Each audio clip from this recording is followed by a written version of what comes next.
Hello दोस्तों, कैसे हो आप। चाणक्य नीति यूट्यूब चैनल पर आप सभी का स्वागत है। तो आज की वीडियो में करेंगे 15 क्वेश्चन, जो आपको थंबनेल से ही पता चल गया है।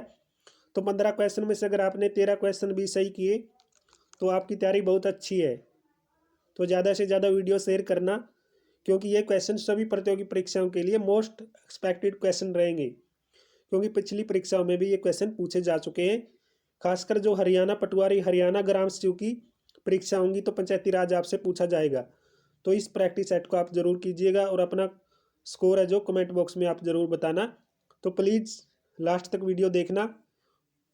तो आज का वीडियो का फर्स्ट क्वेश्चन है, 73वां संविधान संशोधन संबंधित है। तो 73वां संविधान संशोधन किससे संबंधित रहेगा?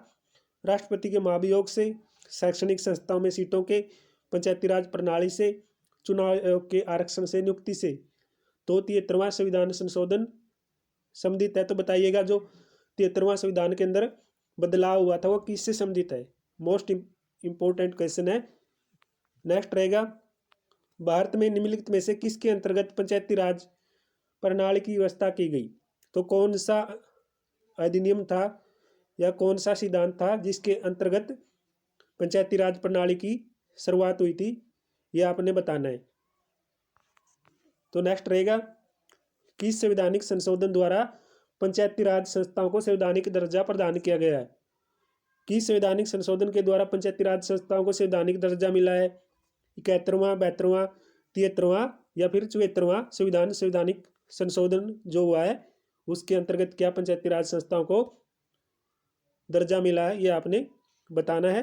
तो जल्दी से जल्दी वीडियो शेयर करें, क्योंकि ये सभी क्वेश्चन आप सभी जो भी आगामी परीक्षा की तैयारी करें उनमें पूछे जा सकते हैं। तो अपने फ्रेंड्स को वीडियो जरूर दिखाना। तो नेक्स्ट रहेगा, 73वें संविधान संशोधन द्वारा संविधान में कौन सी अनुसूची जोड़ी गई?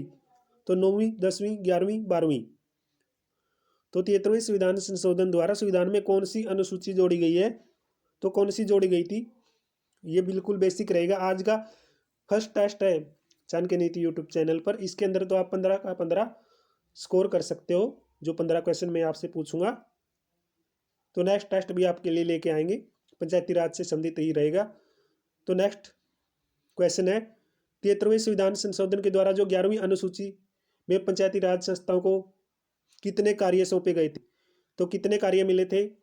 18, 23, 25, 29। ये क्वेश्चन काफ़ी बार पूछा गया है। 73वें संविधान संशोधन के द्वारा 11वीं अनुसूची में पंचायती राज संस्थाओं को कितने कार्य, कितने काम सौंपे गए हैं, यह आपने बताना है।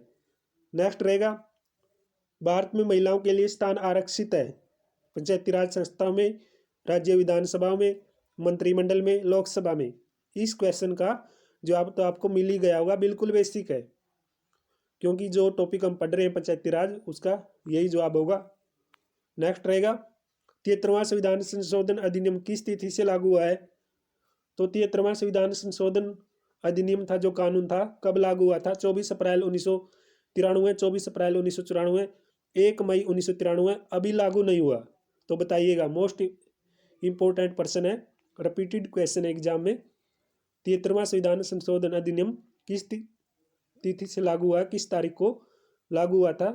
नेक्स्ट क्वेश्चन है, भारत में पंचायती राज अधिनियम कब लागू हुआ है? तो भारत के अंदर पंचायती राज कब लागू किया गया था, ये भी आपने बताना है।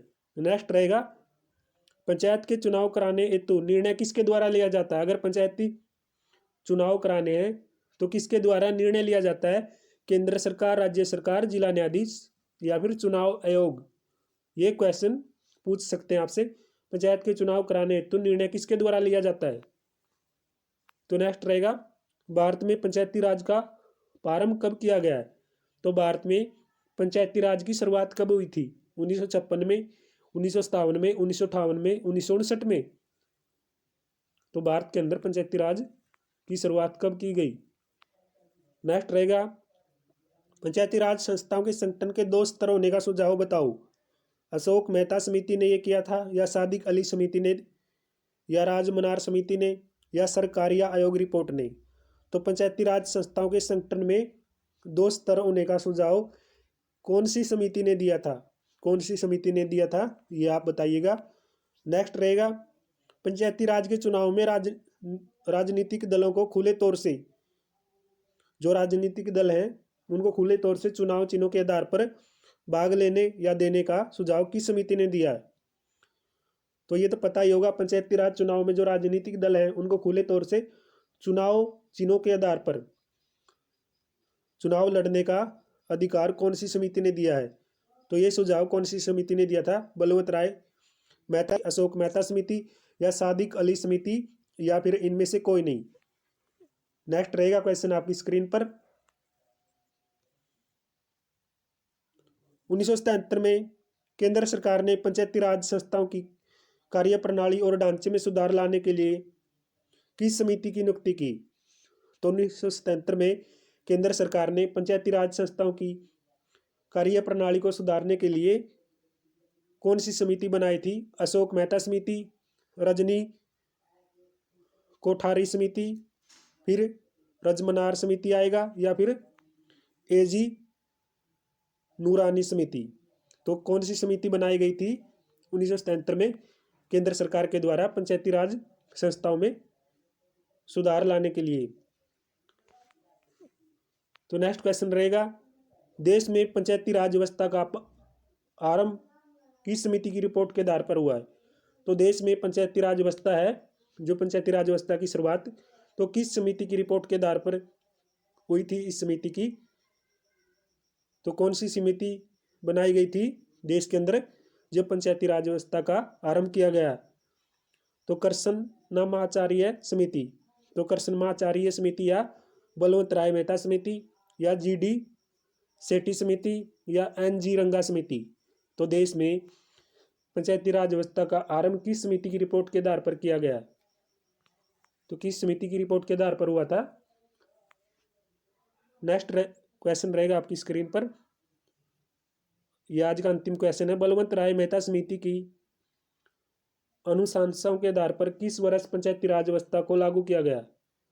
सीधा सा क्वेश्चन है, बलवंत राय मेहता समिति की रिपोर्ट के आधार पर किस वर्ष पंचायती राज व्यवस्था को लागू किया गया है? बलवंत राय मेहता समिति ने कब सिफारिश की थी कि पंचायती राज व्यवस्था को लागू किया जाए? तो कब सिफारिश की है? 1956 में, 1958 में, 1959 में, 1961 में। तो कमेंट बॉक्स में अपना स्कोर जरूर बताइएगा। आज का वीडियो के माध्यम से जो हमने क्वेश्चन किए, इनमें से आप कितने क्वेश्चन ठीक कर पाए हैं? तो ज़्यादा से ज़्यादा वीडियो शेयर करें। तब तक दोस्तों, थैंक्स फॉर वॉचिंग। जय हिंद, जय भारत। जल्दी नेक्स्ट वीडियो में आपसे फिर मिलते हैं।